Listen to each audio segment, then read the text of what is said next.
Orthodox പാത്രിയർക്കീസുമാരും കത്തോലിക്ക പാത്രിയർക്കീസുമാരും തമ്മിൽ ഉള്ള വ്യത്യാസം നമ്മൾ മനസ്സിലാക്കണം. ലോകമെങ്ങും ഓർത്തഡോക്സ് വിഭാഗത്തിൽ പാത്രിയർക്കീസുമാരുണ്ട്. എന്നാൽ കത്തോലിക്ക സഭയിലും കുറച്ച് പാത്രിയർക്കീസുമാരുണ്ട്. ഈ ഓർത്തഡോക്സ് പാത്രിയർക്കീസുമാരും കത്തോലിക്ക പാത്രിയർക്കീസുമാരും തമ്മിൽ പേരിൽ മാത്രമേ സാമ്യമുള്ളൂ. ഓർത്തഡോക്സ് പാത്രിയർക്കീസുമാരുടെ അവകാശ അധികാരങ്ങൾ ഒന്നും തന്നെ കത്തോലിക്ക പാത്രിയർക്കീസുമാർക്കില്ല എന്നുള്ളതാണ് യാഥാർത്ഥ്യം. വെറുതെ പേരിനൊരു പാത്രിയർക്ക പദവി കൊടുക്കുന്നു എന്നേ ഉള്ളൂ. ഉദാഹരണം പറഞ്ഞാല്, ഇപ്പൊ ഡയസ്പോരകളിൽ ഡയോസിസ് സ്ഥാപിക്കുവാൻ കത്തോലിക്ക പാത്രിയർക്കീസുമാർക്ക് അധികാരമില്ല. ഇപ്പൊ സീറോ മലബാർ പാത്രിയർക്കീസിന് കൊടുക്കാൻ പോകുന്ന അധികാരം എന്താണെന്ന് എനിക്കറിയത്തില്ല. അങ്ങനെ അധികാരമില്ല എങ്കിൽ ഈ പാത്രിക പദവി കിട്ടുന്നതുകൊണ്ട് വലിയ അർത്ഥമൊന്നുമില്ല, ഒരു പേര്. പിന്നെ പൊതു ചടങ്ങുകളിൽ സംബന്ധിക്കുമ്പോൾ പോപ്പിന്റെ തൊട്ടടുത്തിരിക്കാം, നെക്സ്റ്റ് പോപ്പ്.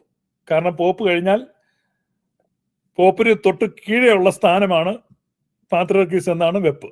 എന്ന് പറഞ്ഞാൽ പാത്രിയർക്കീസ് പോപ്പിനേക്കാൾ എന്തോ കുറഞ്ഞ ഒരു സാധനമാണ് എന്ന് വരുത്തി തീർക്കാൻ കത്തോലിക്ക ഓർത്തഡോക്സ് സൗന്ദര്യ പിണക്കത്തിനിടയ്ക്ക് റോം കണ്ടുപിടിച്ച് ഇൻട്രൊഡ്യൂസ് ചെയ്ത ഒരു സ്ഥാനമാണ് പാത്രിയർക്കീസ്.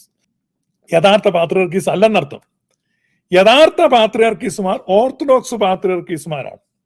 എന്താണ് ഓർത്തഡോക്സ് പാത്രിയർക്കീസുമാരും കത്തോലിക്ക പാത്രിയർക്കീസ് എന്ന് പറഞ്ഞു കഴിഞ്ഞാൽ ഓർത്തഡോക്സ് സഭകളിൽ നിന്ന് വിഘടിപ്പിച്ചു കൊണ്ടുവന്ന ചെറു ഗ്രൂപ്പുകളുടെ ബിഷപ്പുമാരെ പാത്രിയർക്കീസ് എന്ന പേര് കൊടുത്ത് അവിടെ നിലവിലുള്ള പാത്രിയർക്കീസുമാരെ അപമാനിക്കുന്നതിന് വേണ്ടി റോമൻ കുബുദ്ധിയിൽ ഉണ്ടായ ഒന്നാണ് ഈ പാത്രിയർക്ക പദവി. നിങ്ങൾ ശ്രദ്ധിച്ച് മനസ്സിലാക്കണം. റോമൻ കുബുദ്ധിയിൽ ഉരുത്തിരിഞ്ഞ ഒന്നാണ് ഈ റോമൻ കത്തോലിക്ക സഭയിൽ പാത്രിയർക്കീസ് എന്ന പദവി. സത്യത്തിൽ പാത്രിയർക്കീസ് എന്നാൽ ഒരു സഭയുടെ സുപ്രീം ഹെഡാണ്.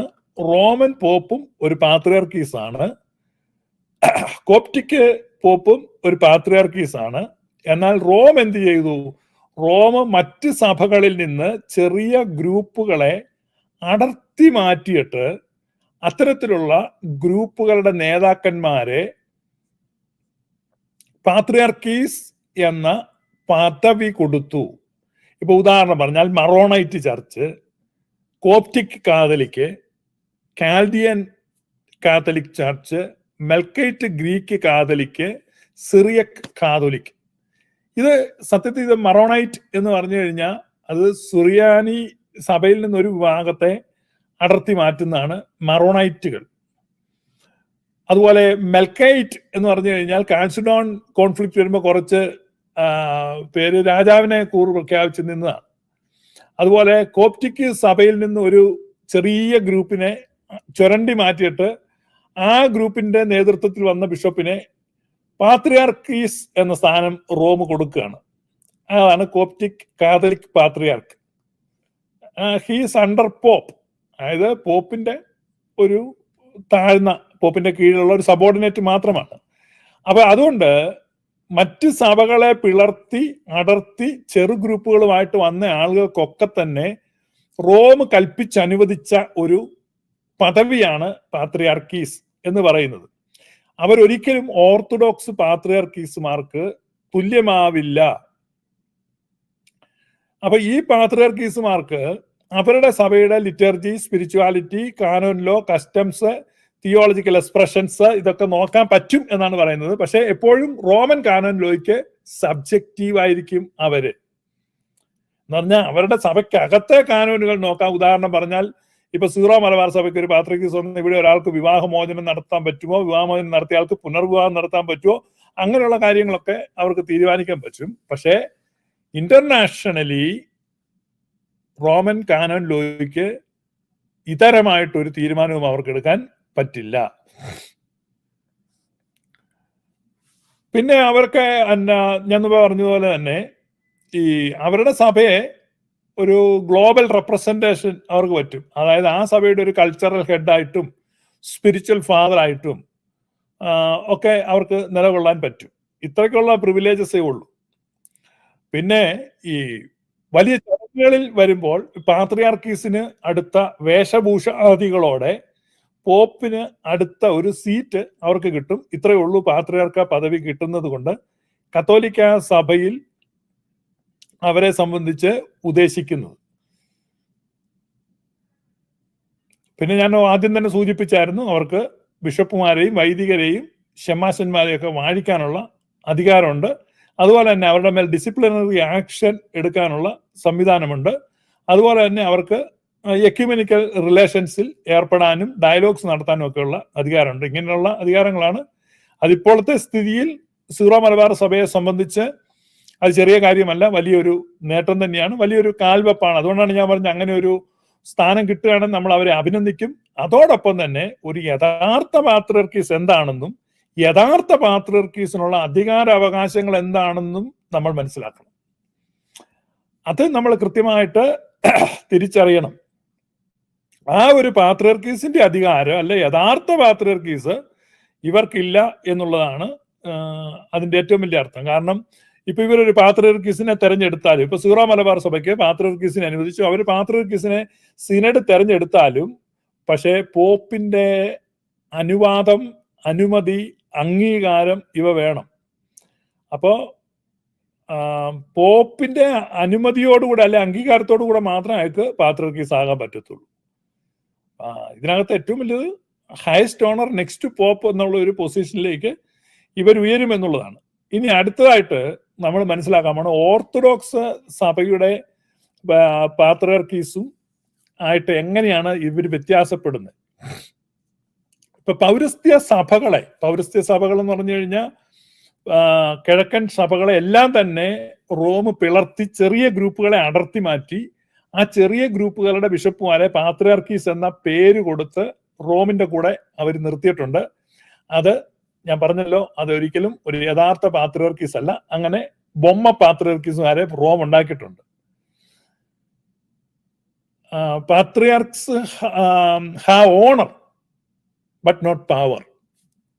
അപ്പോൾ ഓണർ വിത്തൗട്ട് പവർ, ഇതാണ് കാത്തോലിക് പാത്രിയാർക്കീസ് എന്ന് പറഞ്ഞാൽ. ഓർത്തഡോക്സ് പാത്രിയാർക്കീസ് എന്ന് പറഞ്ഞു കഴിഞ്ഞാൽ always a head of a self governing church, സ്വയം ഭരണാധികാരമുള്ള ഒരു സഭയുടെ തലവനാണ് ഓർത്തഡോക്സ് പാത്രിയാർക്കീസ്. അദ്ദേഹം ഒരിക്കലും വേറൊരു ബിഷപ്പിന്റെയോ വേറൊരു പാത്രിയാർക്കീസിന്റെയോ കീഴിലായിരിക്കില്ല. ഇതാണ് ഓർത്തഡോക്സ് പാത്രിയാർക്കീസും കാത്തോലിക്ക പാത്രിയാർക്കീസും തമ്മിലുള്ള വ്യത്യാസം. കാത്തോലിക് പാത്രിയാർക്കീസിനെ അദ്ദേഹത്തിന്റെ സിനഡ് തെരഞ്ഞെടുക്കും എങ്കിലും ഈ must be confirmed by pope. പോപ്പിന്റെ ഒരു അനുവാദം, അംഗീകാരം ഉണ്ടെങ്കിൽ എളുപ്പം. പക്ഷേ ഓർത്തഡോക്സ് പാത്രിയാർക്കീസിനെ സിനഡ് തെരഞ്ഞെടുത്തു കഴിഞ്ഞാൽ പിന്നെ ബാഹ്യമായ ഒരു അംഗീകാരത്തിന്റെയും അനുമതിയുടെയും ആവശ്യമില്ല. No one above him to confirm his election or no one can limit his authority എന്നുള്ളതാണ്. ഓർത്തഡോക്സ് പാട്രിയാർക്ക് ആണെന്ന് പറഞ്ഞു കഴിഞ്ഞാൽ he has full internal jurisdiction, he can consecrate bishops, he can call synods, and he can define disciplinary norms, he can oversee his flock all over the world. He is bound only by holy tradition and synodical decisions. എന്ന് പറഞ്ഞിപ്പം നമ്മുടെ oriental orthodox കൂട്ടായ്മയിലെ ഒരു പാത്രിയാർക്കീസ് എന്ന് പറഞ്ഞാൽ ഈ പാത്രിയാർക്കീസ് bound ആയിരിക്കുന്നത് 3 സിനഡിക്കൽ decisions ആണ്. അത് നിക്യ, Constantinople, Ephesus bounded ആണ്. നിക്യായ്ക്കും കുസ്തന്തീനോപ്പോലിസിനും എഫേസോസിനും ഈ 3 സുന്നോദോസുകളുടെ തീരുമാനത്തിന് താഴെ നിൽക്കത്തുള്ളൂ പാത്രിയാർക്കീസ്. ഇത് അന്ത്യോക്യൻ പാത്രിയാർക്കീസ് ആയാലും കോപ്റ്റിക് പാത്രിയാർക്കീസ് ആയാലും ഒക്കെ ആണ്. പിന്നെ ഉള്ളത് ഹോളി ട്രഡീഷൻസ് ആണ്, നമ്മുടെ വിശുദ്ധ പാരമ്പര്യങ്ങൾ. ഇതല്ലാതെ വേറൊന്നും അവരെ നിയന്ത്രിക്കുന്നില്ല. പക്ഷെ കത്തോലിക്ക പാത്രിയാർക്കീസ് അങ്ങനെയല്ല, റോമിന് കീഴിലാണ്. ഇപ്പം റഷ്യൻ പാത്രിയാർക്കീസോ അല്ലെങ്കിൽ ഗ്രീക്ക് പാത്രിയാർക്കീസോ എക്യൂമെനിക്കൽ പാത്രിയാർക്കീസോ അവരെന്ന് പറഞ്ഞാൽ 7 എക്യൂമെനിക്കൽ കൗൺസിൽസ്. അപ്പൊ 7 കൗൺസിൽസിന് അതാണ് അവരെ സംബന്ധിച്ച് they are bound to that 7 councils. ഇതാണ് വ്യത്യാസം. പക്ഷെ കത്തോലിക്ക പാത്രിയർക്കീസിന് അങ്ങനെയുള്ള ഒരു സംഭവമില്ല. അതുപോലെ തന്നെ കത്തോലിക്ക പാത്രിയർക്കീസിന് അവരുടെ ലിറ്റർജിയുടെ മേൽ തീരുമാനം എടുക്കാം, പക്ഷെ അത് പോപ്പിന്റെ അപ്രൂവൽ വേണം. എന്ന് പറഞ്ഞാൽ എന്ത് തീരുമാനം എടുത്താലും ഒരു പ്രധാനപ്പെട്ട കാര്യമാണെങ്കിൽ papal approval is A must. പക്ഷെ ഓർത്തഡോക്സ് പാത്രിയർക്കീസിനെ സംബന്ധിച്ച് എന്തു വേണമെങ്കിലും അവിടെ തീരുമാനിക്കാം. ഇപ്പം ചാൻ ട്രഡീഷനോ ലിറ്റർജിക്കൽ ബുക്സിന്റെ കാര്യത്തിലോ സാക്രമെന്റൽ ഡിസിപ്ലിന്റെ കാര്യത്തിലോ ഇപ്പൊ മൊണാസ്റ്റിക്കൽ ടൈപ്പിക്കോൺ എന്ത് വേണേലും അവിടെ തീരുമാനിക്കും. ഇപ്പൊ ഉദാഹരണം പറഞ്ഞാല് നമുക്കൊരു ഷോർട്ടർ ലിറ്റർജി, ഇപ്പൊ വിശുദ്ധ കുർബാന നമ്മുടെ ഒരു 2 മണിക്കൂർ എടുക്കും. അപ്പൊ ആ വിശുദ്ധ കുർബാന നമുക്ക് ചെറുതാക്കുകയാണ്. ഇപ്പൊ ഉദാഹരണം പറഞ്ഞു കഴിഞ്ഞാൽ നമ്മള് കൗമാ പ്രാർത്ഥനയൊക്കെ എണ്ണം കുറയ്ക്കുക, അല്ലെങ്കിൽ നമ്മുടെ യാമപ്രാർത്ഥനകളുടെ നീളം കുറയ്ക്കുക, വിശുദ്ധ കുർബാനയെ ഷോർട്ടാക്കുക. ഇപ്പൊ ഇവിടെ പാത്രിയർക്കീസ് അങ്ങനെ തീരുമാനമെടുത്ത് വിശുദ്ധ കുർബാനയെ മോഡിഫൈ ചെയ്ത് അതിനുള്ള അധികാരമുണ്ട്. വേറെ ആരുടെ അപ്രൂവലിന് പോകേണ്ട ആവശ്യമില്ല. പക്ഷെ കത്തോലിക്ക പാത്രിയർക്കീസ് വന്നു കഴിയുമ്പോൾ അങ്ങനെ ചെയ്യാം, പക്ഷെ ഒരു പേപ്പൽ അപ്രൂവൽ അവർക്ക് ആവശ്യമാണ്. സീറോ മലബാർ സഭയെ സംബന്ധിച്ച് ഒരു ആലങ്കാരിക പദവി അവർക്ക് കിട്ടും. കാതോലിക്ക പാത്രിയർക്കീസിന് കാതോലിക്ക പാത്രിയർക്കീസ് എന്ന് പറഞ്ഞാൽ അദ്ദേഹത്തിന്റെ he can govern his own right and territory but always under papal oversight. അപ്പൊ pope will always remain as an overseer to this patriarch. അതാണ് ഒരു ദുസ്ഥിതിയാണ്, അതൊരു നല്ല സ്ഥിതിയുമാണ്. പാത്രിയാർക്കീസ് ആണ്, അപ്പോൾ തന്നെ ഒരു മേലധികാരിയുള്ള പാത്രിയാർക്കീസ് ആണ്. എന്ന് പറഞ്ഞാൽ ഒരു മേലധികാരിയുള്ള പാത്രിയാർക്കീസ്, വെറും പാത്രിയാർക്കീസ് അല്ല. അപ്പോ ഈ സീറോ മലബാർ സഭയ്ക്ക് പുതിയ പാട്രിയാർക്കേറ്റ് വന്നാൽ തന്നെ he cannot override papal decisions, he cannot contradict Roman canon law, he cannot act independently in universal matters, he cannot reflect his independent opinion on international issues. ഒന്നും പറ്റത്തില്ല. അല്ല, റോമിന്റെ കീഴിലും ഗവേണസിലും റോമിന്റെ ഓവർസീയിങ്ങിനും ഒക്കെ കീഴിലായിരിക്കും. അതാണ് യാഥാർത്ഥ്യം.